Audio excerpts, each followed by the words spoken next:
नमो अरिहंताणं नमो सिद्धाणं नमो आयरीयाणं नमो वज्झायाणं नमो लोये सौसाहूणम् सिद्धं शुद्धं परमीय जिणिन्दवर्णेमि चन्दमकलङ्कं गुणरयणभूषणुदयं जीवस्य परुवणं बोच्छम। 1008 श्री मूलनायक आदिनाथ भगवान की जय। 1008 श्री गोमटेश्वर बाहुबली भगवान की जय। द्वासांग जिनवाणी माता की जय। आचार्य श्रेष्ठ आचार्य गुरुवर श्री 108 नेमिचंद्र सिद्धांत चक्रवर्ती महाराज की जय। आचार्य श्रेष्ठ आचार्य गुरुवर श्री 108 विद्यासागर जी महामुनि राज की जय।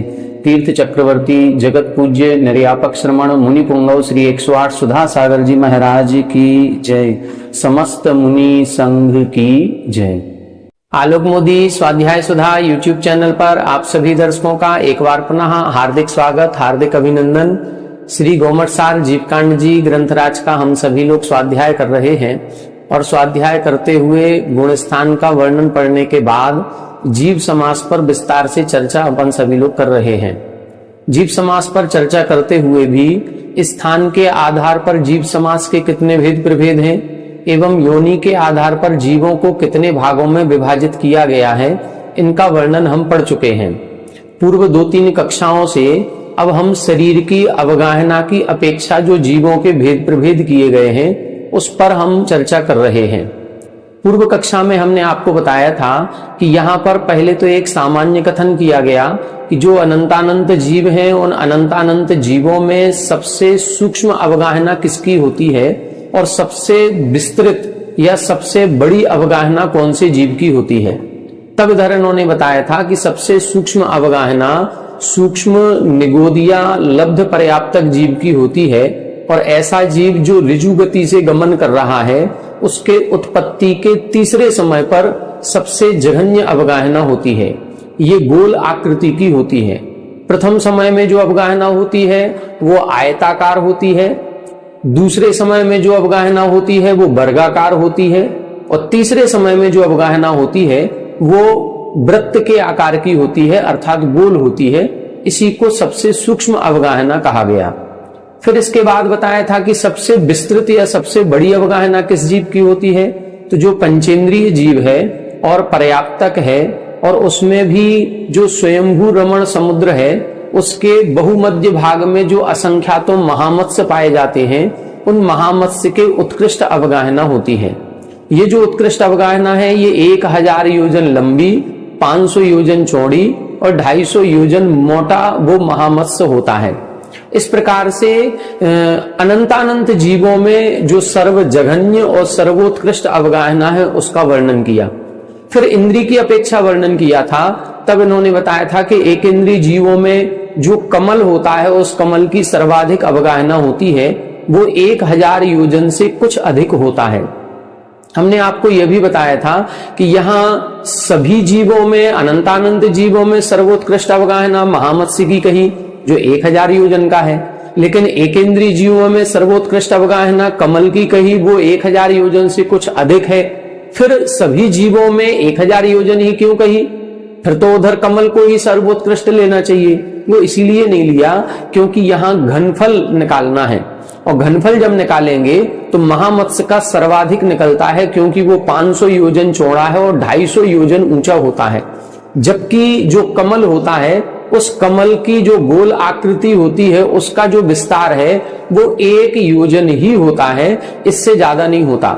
लेकिन उसका जो ऊपर नीचे विस्तार होता है वो 1000 योजन से कुछ अधिक होता है। इस अपेक्षा से यदि उसका हम घनफल निकालते हैं तो वो कम निकलेगा, महामत्स्य का ज्यादा निकलेगा।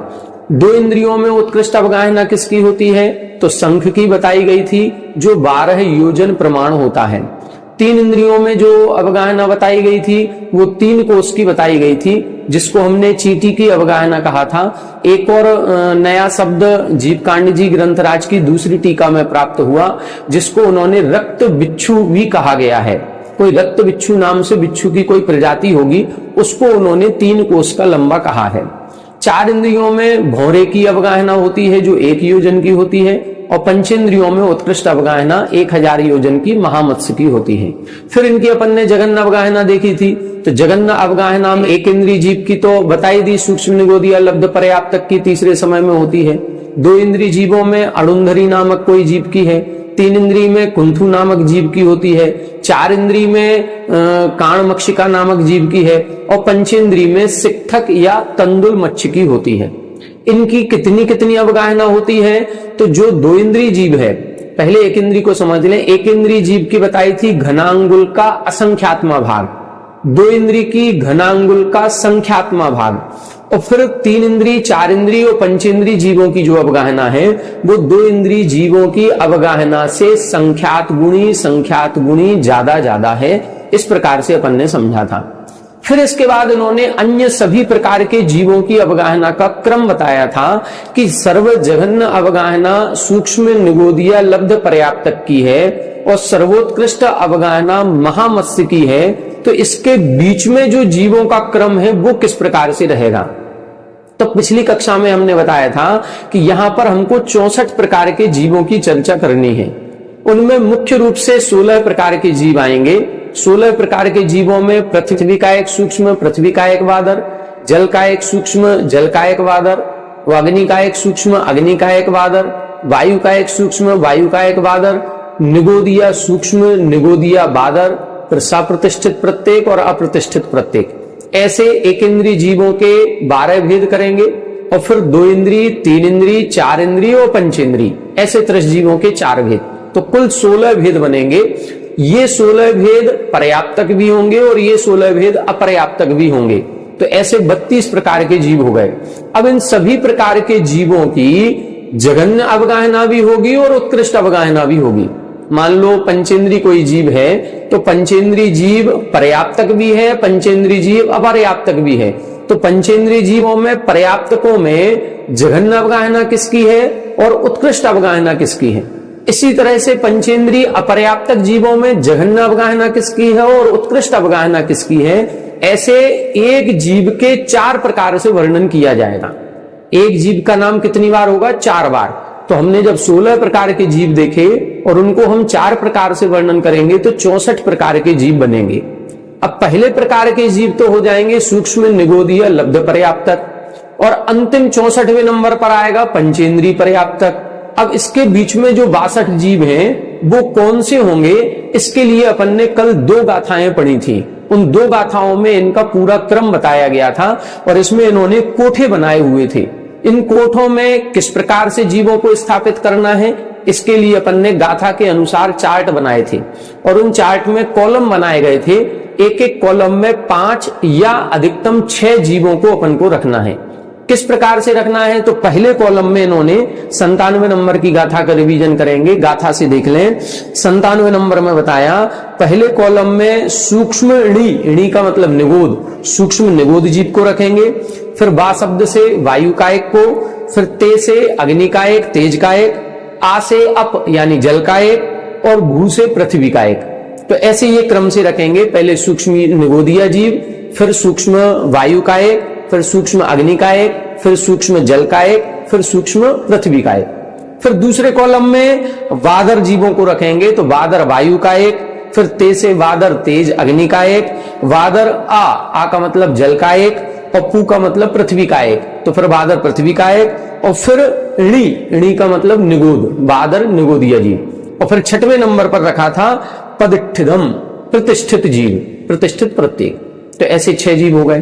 तीसरे कॉलम में इदरम अप्रतिष्ठित प्रत्येक, फिर बी यानी 2 इंद्री, फिर ती यानी 3 इंद्री, 4 का मतलब 4 इंद्री, और पा का मतलब 5 इंद्री। ऐसे तीसरे कॉलम में 5 जीव रखे थे। पहले कॉलम में 5, दूसरे में 6 और तीसरे में 5। ये अपने 16 जीव हो गए। अब इन 16 जीवों को अपन को पर्याप्त अपर्याप्त में भी बांटना है और जघन्य और उत्कृष्ट अवगाहना में भी बांटना है। अब इन 16 को आगे कैसे करेंगे, तब इन्होंने लिखा था कि इन 16 में से जो प्रारंभ के 11 हैं, मतलब पहला कॉलम और दूसरा कॉलम, इन 2 कॉलम को अपन को फिर से पुनः लिखना है और 3 श्रेणियों में लिखना है। पहले 2 कॉलम बनाएंगे, फिर उसके नीचे पुनः 2 कॉलम, फिर उसके नीचे पुनः 2 कॉलम बनाएंगे, फिर उसके बाद 3 कॉलम और बनेंगे। उसकी चर्चा अगले गाथा में इन्होंने कही थी। देखें अगले 3 कॉलम कौन से होंगे। अपदिष्ठित प्रत्ययम यानी अप्रतिष्ठित प्रत्येक, फिर बी ती च पा यानी 2 इंद्री, 3 इंद्री, 4 इंद्री, पंचेंद्री, ये एक अपना कॉलम बनेगा। इसके बाद का जो कॉलम बनेगा उसमें ती च बी अपदिष्ठितम शैलम, ती से 3 इंद्री, फिर चा से 4 इंद्री, फिर बी से 2 इंद्री, फिर अप्रतिष्ठित प्रत्येक और शैलम यानी पंचेंद्री जीव। पुनः फिर एक और कॉलम बनाया, उसमें पुनः इसी तरह से जीव रखे 3 इंद्री, 4 इंद्री, 2 इंद्री, अप्रतिष्ठित प्रत्येक और फिर सकलेंद्री। इस प्रकार से इन्होंने कॉलम बनाए थे। और फिर आगे लिखा था बादाल गुणित कमा। ये जो ऊपर के 42 बनेंगे, ऊपर के जो 42 बनेंगे वो 42 गुणित क्रम है, मतलब एक दूसरे से अवगाहना गुणी गुणी ज्यादा है। और जो नीचे के 22 बनेंगे, 11 वाले जो अपन ने 2-2 कॉलम नीचे बनाने थे, वो नीचे के जो 22 प्रकार के जीव हैं वो 22 में अधिक क्रम लगाना है, उसमें गुणित नहीं है, वो अधिक अधिक है। एक से दूसरे की अवगाहना कुछ अधिक, फिर दूसरे से तीसरे की अवगाहना कुछ अधिक, उधर गुणित नहीं लगाना है, अधिक शब्द करना है। ये अपन ने देखा था। अब किसको कैसे देखना है, कौन से पर्याप्तक है, कौन से अपर्याप्तक है, और नीचे के जो 2 श्रेणी अपन को बनानी थी वो कैसे बनानी है, इसके लिए अपन बोर्ड पर आज पुनः चार्ट से देखते हैं। कुछ चार्ट हमने पहले से बना करके रखा है, कुछ आपके बीच में यहां पर बनाएंगे। आइए देखते हैं, चार्ट देखें। आइए देखें, सबसे पहले अपन ने कल की कक्षा में जो पहली गाथा है उसमें ये 3 कॉलम बनाए थे, फिर दूसरी गाथा में ये 3 कॉलम बताए थे। फिर जो बीच में 3 श्रेणियों की बात कही गई है उसको अपन को समझना था। कल की कक्षा को जरूर सुने, उसको बिना देखे ये वीडियो यदि डायरेक्ट सुनेंगे तो समझ में नहीं आएगा। इसीलिए पहले पूर्व की कक्षा देख लें। उसमें अपन ने पहला कॉलम बनाया था सूक्ष्म, निगोद, वायु का एक, अग्नि का एक, जल का एक और पृथ्वी का एक, ये सूक्ष्म जीव हैं। फिर अपन ने बादर को लिखा था, बादर वायु का एक, अग्नि का एक, जल का एक, पृथ्वी का एक, निगोद और फिर प्रतिष्ठित प्रत्येक। और फिर इसके बाद अप्रतिष्ठित प्रत्येक, 2 इंद्री, 3 इंद्री, 4 इंद्री, पंचेंद्री, ये 16 प्रकार के जीव लिखे थे। फिर इधर उन्होंने ये बताया था कि इन 16 प्रकार के जीवों में जो प्रारंभ के 11 हैं उन 11 को लिखना है और 3 श्रेणियों में लिखना है। तो ये 3 श्रेणियां बनेंगी, इनको कैसे लिखना है ये अपन देखें। सेम वही का वही उतारना है। नंबर 1, अब ये 16 नंबर है, अब नंबर अपन इसको बाद में करेंगे, पहले अपन लिख लेते हैं कि कैसे लिखना है। तो सबसे पहले बनेगा वही सूक्ष्म, निगोद, फिर उसके बाद क्या लिखा था, सूक्ष्म वायु का एक, फिर सूक्ष्म तेज का एक, अग्नि, फिर सूक्ष्म जल और फिर सूक्ष्म पृथ्वी, ये लिखा था। बस सेम इसी तरह से लिखना है। अब ये इसमें भी आएंगे और इसमें भी आएंगे, तो अपन फिर से लिख लें सूक्ष्म निगोद, फिर सूक्ष्म वायु, सूक्ष्म अग्नि, सूक्ष्म जल और सूक्ष्म पृथ्वी। फिर सेम इसी तरह से इसमें पुनः लिखना है। ये 3 श्रेणी बनानी है, इसीलिए इसमें इस तरह से अपन को लिखना है। फिर इसके बाद बताएंगे, इसमें विभाग करेंगे कि कौन सा पर्याप्तक है, कौन सा अपर्याप्तक है, कैसे इनको आगे लगाना है, ये सारी चीजें अपन को इसमें बताएंगे। सूक्ष्म वायु, सूक्ष्म अग्नि, सूक्ष्म जल, सूक्ष्म पृथ्वी, ये अपना बन गया, ये श्रेणी बन गई तीसरी। अब इसी तरह से ये वाली श्रेणी फिर पुनः बनेगी। तो इसमें दूसरे नंबर के ये जो दिए थे वादर वाले, अब इधर वादर वायु, फिर वादर अग्नि, फिर वादर जल, फिर वादर पृथ्वी, फिर वादर निगोद और फिर प्रतिष्ठित प्रत्येक। ये इस प्रकार से ये श्रेणी बन जाएगी। सेम इधर फिर से लिख लें, वादर वायु, वादर अग्नि, वादर जल, वादर पृथ्वी, वादर निगूढ़ और प्रतिष्ठित प्रत्येक। सेम यहां पर भी पुनः अपन लिखेंगे, तो इधर क्या आ जाएगा, वादर वायु, वादर अग्नि। ऐसा चार्ट आप लोगों को भी बनाना है, एक बार बनाएंगे तब क्लियर होगा। केवल हम मेहनत करें ऐसा नहीं है, आपको भी मेहनत करनी है। जितना आप मेहनत इसमें करेंगे उतना आपके ज्ञान का क्षयोपम बढ़ेगा और आगे की गाथाएं भी समझ में आएंगी। यदि ये आपने चार्ट नहीं बनाया तो आगे आने वाली गाथाएं भी आपको समझ में नहीं आएंगी। इसीलिए ये एक अपन लोगों का सभी का परम सौभाग्य है कि पूज्य सुधा सागर महाराज श्री के आशीर्वाद से हम सभी को ये 12 वर्षीय पाठ्यक्रम चलाया गया, पर जिसमें जीवकांड जैसे ऐसे महान ग्रंथ को पढ़ने का अवसर मिल रहा है। आप ये नहीं समझिए कि हम कई बार पढ़ चुके हैं, हम इस जीवकांड को पहली बार ही पढ़ रहे हैं। और पढ़ क्या रहे हैं, पढ़ करके सीधा पढ़ा भी रहे हैं। हमने पहले पढ़ा हुआ था, लेकिन ये जीवकांड जी नहीं पढ़ा। इसके आधार पर जो पन्नालाल जी साहित्याचार्य जी ने एक जो करणानियोग दीपक भाग 1 पढ़ी लिखी है, वह भाग 1 हम लोगों को पढ़ाई गई थी, लेकिन उसमें ये इतनी गहराई से कोई वर्णन नहीं है। उसमें तो सामान्य से प्रश्नोत्तरी है और प्रश्नोत्तरी पढ़ करके हम लोग पास हो गए थे। लेकिन धीरे धीरे ग्रंथों को पढ़ते पढ़ते अपने आप इतना क्षयोपम बढ़ता जा रहा है कि जो आचार्यों ने जीवकांड जी जैसे ग्रंथ में जो गाथाएं लिखी हैं, उन गाथाओं के शब्दों का भी अर्थ समझ में आ रहा है और ये कठिन से कठिन विषय भी अब अपने आप धीरे धीरे स्पष्ट होता जा रहा है और पढ़ने में एक अलग ही आनंद आ रहा है। ऐसा लग रहा है कि ये विषय तो हमने कभी पढ़ा ही नहीं था। अभी तक इतने साल पढ़ते और पढ़ाते हो गए, लेकिन मूल ग्रंथ को पढ़ने का जो फायदा होता है या मूल ग्रंथ को पढ़ने का जो आनंद होता है वो एक अलग ही है, जो आनंद अपन सभी को मिल रहा है। और ये सब कुछ समझ करके हम आपको पढ़ाने का या समझाने का प्रयास कर रहे हैं कि यदि आपको कठिन लगता है तो इसको समझ करके आप इसको आसानी से समझ सकते हैं। अब अपन ने क्या देखा, यहां उन्होंने लिखा था, देखें इसमें लिखा था आदिलाणम एयाराणम तिसेढ़िए। प्रारंभ के जो एयाराणम यानी 11 स्थान थे उनकी 3 श्रेणी बनानी है। तो ये जो प्रारंभ के 11 स्थान थे उनकी अपन ने 3 श्रेणी बना ली।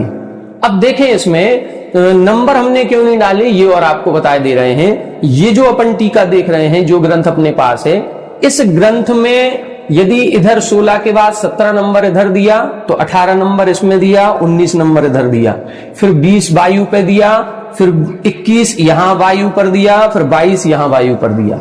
लेकिन एक और टीका ग्रंथ अभी हमने देखा जो कर्नाट वृत्ति वाला है, उसमें उन्होंने ऐसा नंबर नहीं डाला।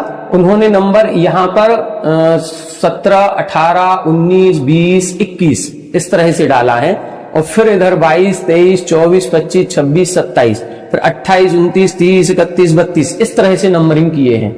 अभी नंबर पर अपन नहीं जाए, अपन को कुल मिलाकर के ये समझना है कि ये 64 प्रकार के जीव हैं। अब इन 64 में किस प्रकार से आगे वर्णन करना है ये अपन को समझना है। ये क्रम से इन्होंने अधिक क्रम में जीवों की अवगाहना बताई है। यहां जो एक शब्द आया था 98 नंबर गाथा में, बादाल गुणित कमा। बादाल गुणित कमा का मतलब क्या है? बादाल का मतलब होता है 42। ये गुणित क्रम है। 42 कौन से? इन नीचे वाले 22 को छोड़ दो। कुल 64 है, तो नीचे वाले यदि हम ये 22 छोड़ दें तो यहां से लेकर के वहां तक ये गुणित क्रम है। गुणित क्रम का मतलब इस सूक्ष्म निगोदीय जीव से सूक्ष्म वायु का एक जीव की जो अवगाहना है वो गुणे में है। 2 गुनी है, 4 गुनी है, 8 गुनी है, ये गुणे में होगी। लेकिन ये जो 22 है ये 22 अधिक क्रम है। और कैसे लगाना है?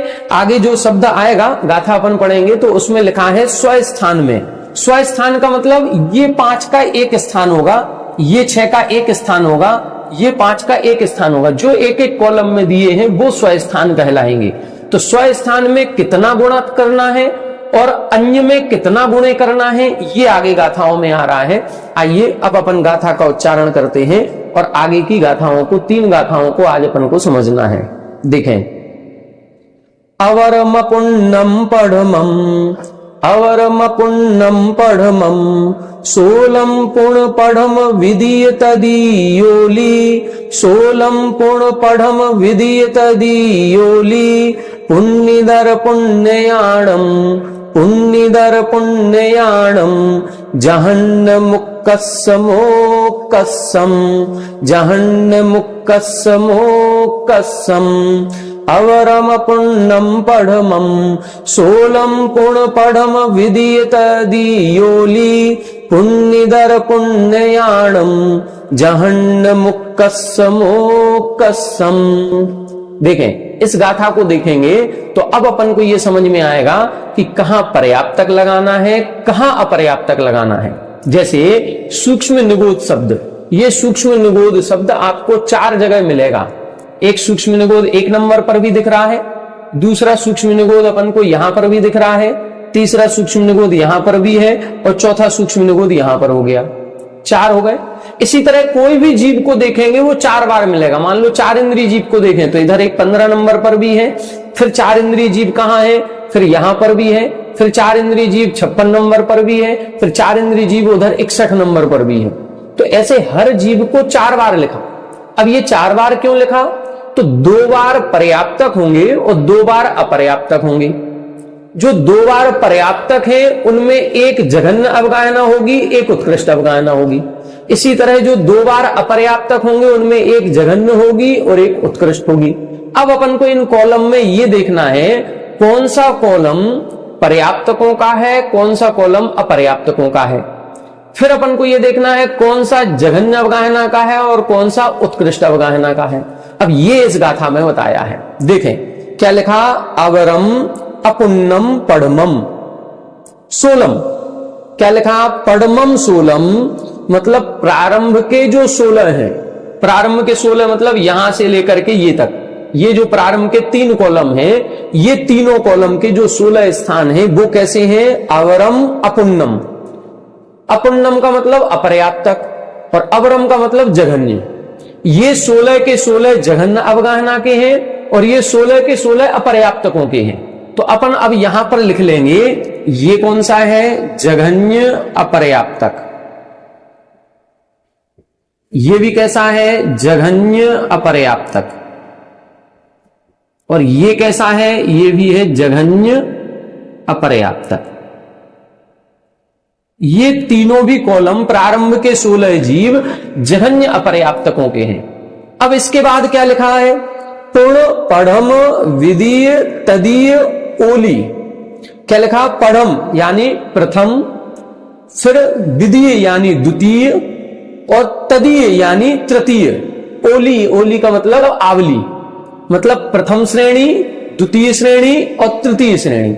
अब इन तीनों श्रेणियों को देखना है ये पर्याप्तक है कि अपर्याप्तक है, तो क्रम से लगाना है। क्या, पुण्यदर पुण्ययाणम, क्रम से देखें, पहली श्रेणी, दूसरी श्रेणी और तीसरी श्रेणी।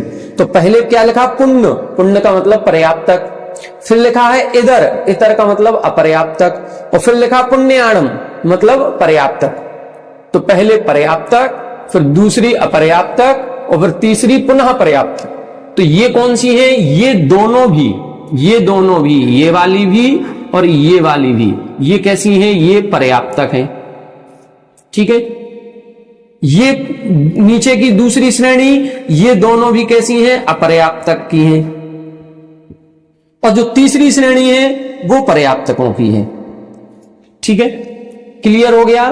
क्या लिखा था, पढ़म विधीय तदीयोली, मतलब प्रथम श्रेणी, द्वितीय श्रेणी और तृतीय श्रेणी, क्रम से पुण्य यानी पर्याप्तक, इधर यानी अपर्याप्तक और पुण्ययाणम यानी पर्याप्तक।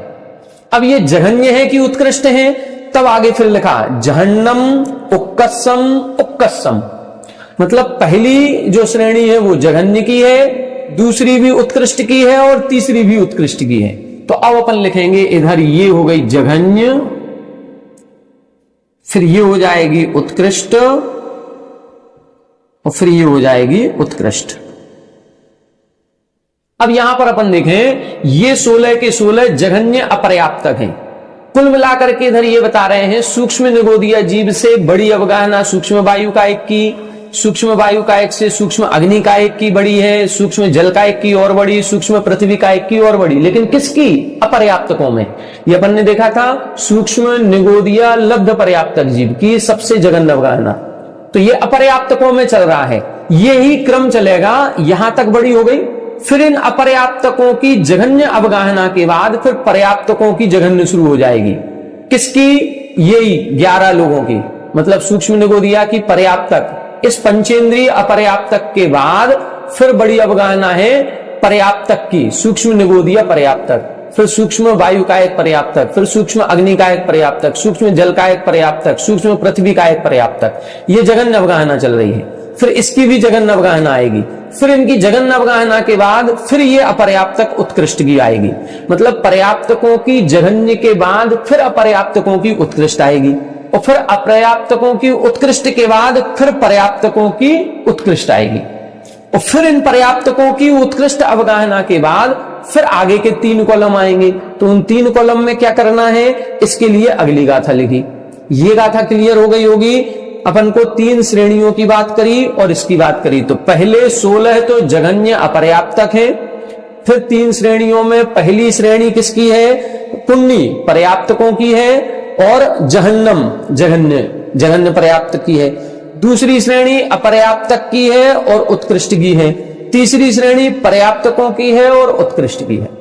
अब अगली गाथा देखें। अगली गाथा में आगे के 3 कॉलम और बने हैं, उनमें किसकी अवगाहना का वर्णन है वो बता रहे हैं। देखें, पुण्य जहन्नम तत्तो, पुण्य जहन्नम तत्तो, वरम अपुण्यस्य पुण्य ओ कस्सम, वरम अपुण्यस्य पुण्य ओ कस्सम, विपुण्य जहन्नोति, विपुण्य जहन्नोति, असंख्यम संख्यम गुणम तत्तो, असंख्यम संख्यम गुणम तत्तो, पुण्य जहन्नम तत्तो, वरम अपुण्यस्य पुण्य ओ कस्सम, विपुण्य जहन्नोति, असंख्यम संख्यम गुणम तत्तो।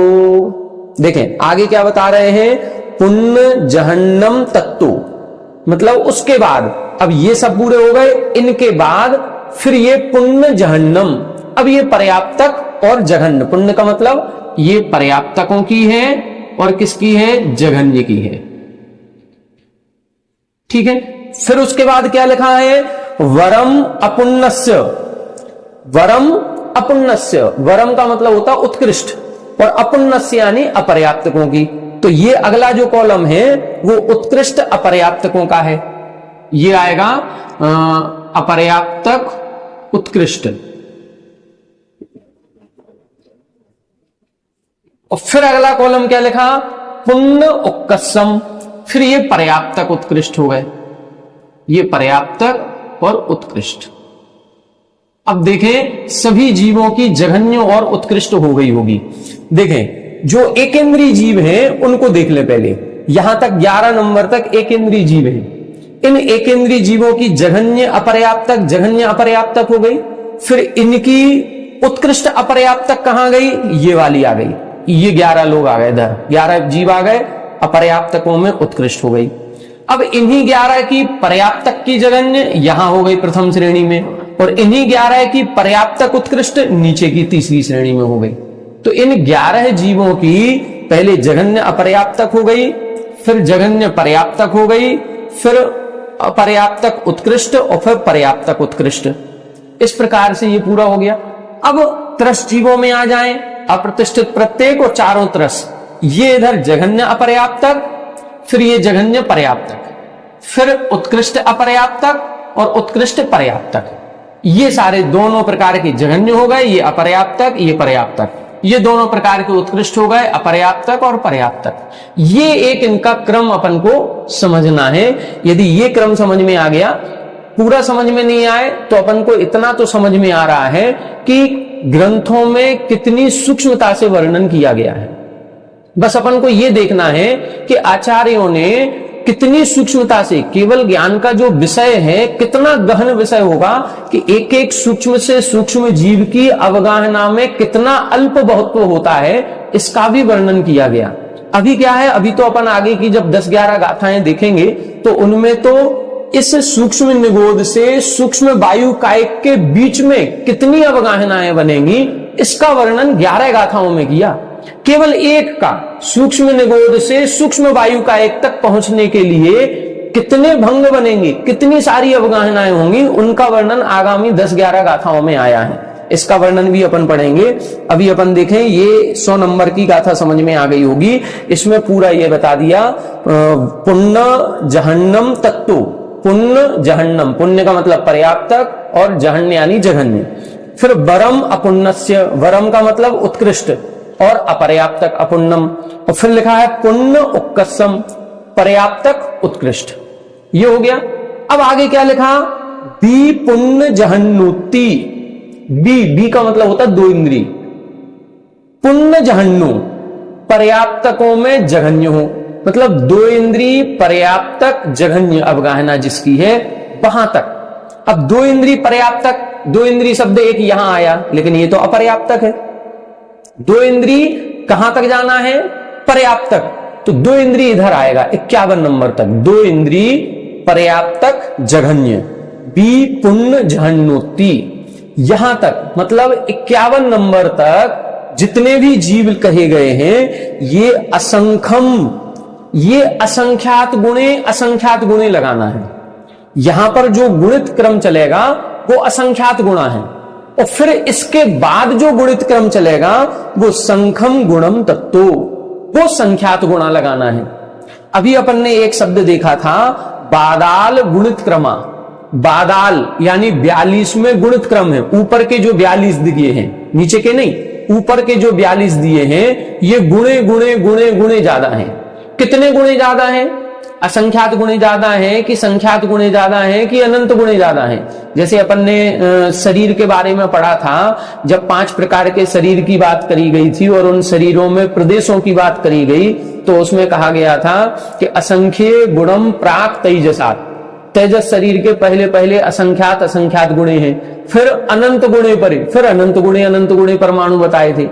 इसी तरह से इधर बता रहे हैं ये जो 42 हैं ऊपर के, ये 42 गुणित क्रम है, इनकी अवगाहना गुणित क्रम से बढ़ती हुई है।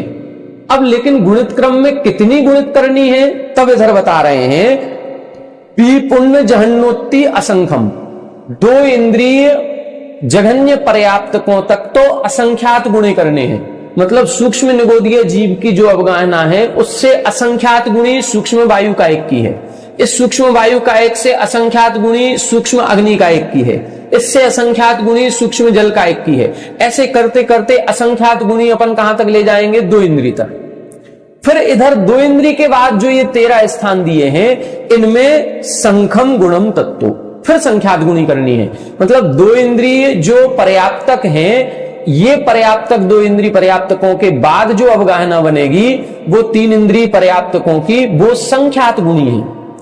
असंख्यात गुणे में ज्यादा बनेगा, संख्यात गुणे में कम बनेगा। मतलब यहां से फिर जब ज्यादा अवगाहना नहीं बढ़ी है, थोड़ी थोड़ी बढ़ते क्रम में है, तो ये 13 में संख्यात गुणी करना है, और बाकी जो बचे हुए हैं यहां पर ये जो 29 हैं, ये 29 की अपन को असंख्यात गुणी करनी है। अब अगली गाथा में ये बता रहे हैं ये जो असंख्यात गुणी करनी है, ये असंख्यात भी कई प्रकार का होता है।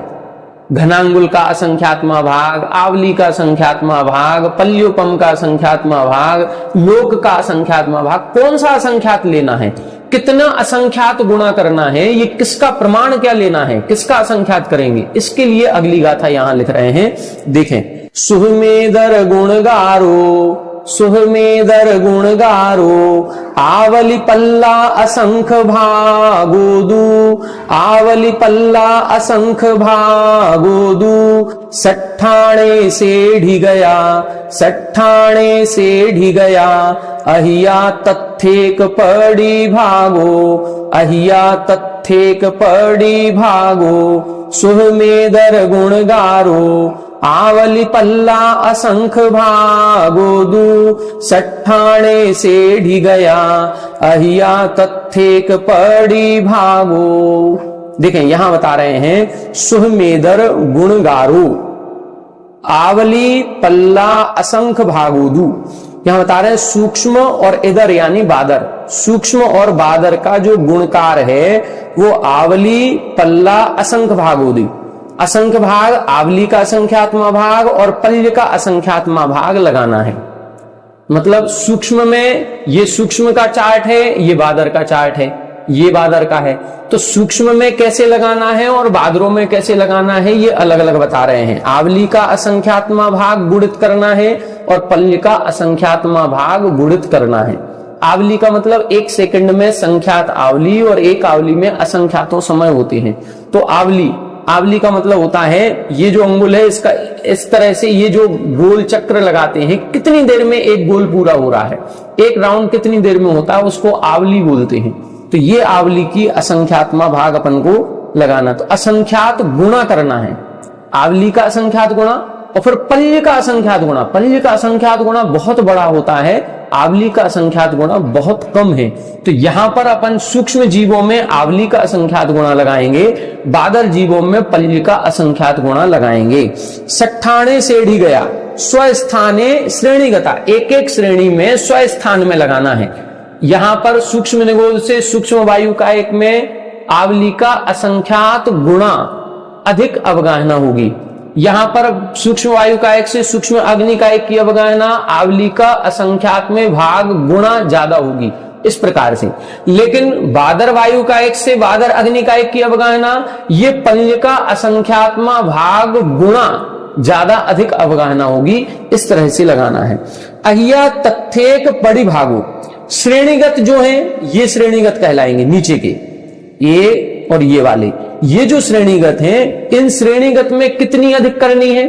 इधर तो लिखा था अधिक क्रमा, ऊपर लिखा था बादाल गुणित क्रमा, इनमें तो गुणित करनी है, इनमें अधिक करनी है। तो अधिक कितनी करनी है, तथ्येक पड़ी भागो, जिसकी जो अवगाहना है उसका एक भाग अलग अधिक कर दे तो अगले की अवगाहना बन जाएगी, उसका एक भाग और अधिक कर दे तो एक और अगले की। जैसे मान लो इसकी मान लो 100 सेंटीमीटर की है तो 100 में 100 का भाग लगाएंगे तो एक भाग निकलेगा, तो 100 इधर 100 सेंटीमीटर होगी तो इसकी 101 सेंटीमीटर हो जाएगी।